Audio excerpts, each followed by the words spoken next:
Timothy Adegoke. Does his name ring a bell? Because his case has been in the news again this January, and I want to tell you about his murder. Timothy was a hard-working postgraduate student at OAU, Obafemi Awolowo University, Nigeria. He was pursuing a master's degree in business administration. Timothy had big dreams of advancing his education and career to support his family.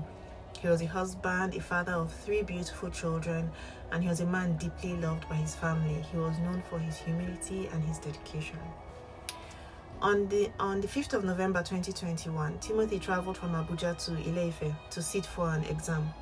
To make his trip easier, he booked a room at the Hilton Hotel, owned by an influential businessman called Dr. Ramon Adedoyin. Unfortunately, this decision would turn out to be his last. Timothy checked into the Hilton that evening, ready to rest before his exams.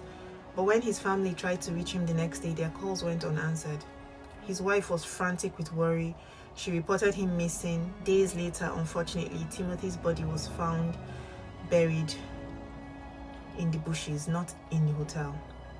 What made this case even more shocking was the hotel management's behavior. They initially claimed that there were no records of Timothy's stay. They said he never stayed with them, that there were no receipts, there was no documentation, nothing. His stuff was not in the hotel. It was as if he had just vanished into thin air. But as the police dug deeper, the story unraveled, revealing a chilling web of lies and cover-ups. The police discovered that Timothy had indeed lodged at that Hilton hotel. However, his death was no accident. The staff and the management reportedly tried to conceal what happened, going as far as removing CCTV footage and tampering with evidence. They even went as far as burying his body in a shallow grave quickly in the bushes to hide the crime. Now let's talk about Dr. Ramon Adedoyin, the owner of the hotel. Dr. Ramon, the wealthy owner of the hotel, became the prime suspect. Adedoyin, who is also the founder of Oduduwa University, was accused of orchestrating the cover-up. Several hotel staff were arrested alongside him, but the case took another turn when whispers of ritual killing began circulating. The public speculated that Timothy's death wasn't just a murder, it was a ritual killing. In Nigeria, cases involving wealthy individuals often spark suspicions of using human life to sustain power or wealth.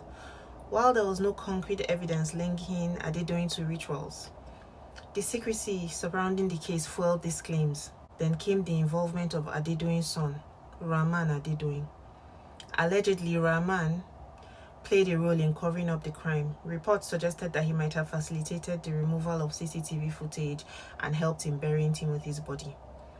While Rahman was implicated, he didn't face the same level of scrutiny or legal consequences as his father. This raised serious questions about how far their influence could go to evade justice, because in Nigeria, unfortunately, influence can buy you anything. During the trial, the prosecution laid bare the horrifying details. Timothy had been murdered, and the hotel staff and management had worked together to conceal the crime. The court found Ramon Adedoyin and 2 of his staff members guilty of murder and sentenced them to death by hanging in May 2023. Adedoyin, however, appealed the decision, maintaining his innocence. But in January of 2025, the Court of Appeal in Akure upheld the verdict, affirming that Adedoyin's actions led to Timothy's untimely death, and there were multiple reports saying that he was involved. Timothy's death left a gaping hole in his family. His wife lost her partner, his children lost their father, community lost a brilliant, promising man. His family's pain became a rallying cry for justice. They stood firm, and Nigeria stood behind them honestly. The public also rallied behind the family, demanding accountability and highlighting the abuse of power by influential individuals. For many Nigerians, this case wasn't just about Timothy, it was about ensuring that no one else would suffer the same fate. The case became a symbol of the fight against corruption and privilege in Nigeria, which is a huge, huge thing. People asked, what if Timothy had been an ordinary, uneducated man? Would his death have been ignored? The case highlighted the importance of holding even the most powerful accountable, and for once, justice seemed to prevail. And even though we can't bring Timothy Adegoke back, he can be remembered as the man with dreams, a family man whose life was cut short in the most senseless way. He is loved up till today by his family, and he is remembered in Nigeria. While his death is heartbreaking, his story sparked a much needed conversation about power, justice, and accountability in Nigeria. So what do you think? Was justice served, or is there more to this story? Let me know in the comments and share this video to keep Timothy's memory alive.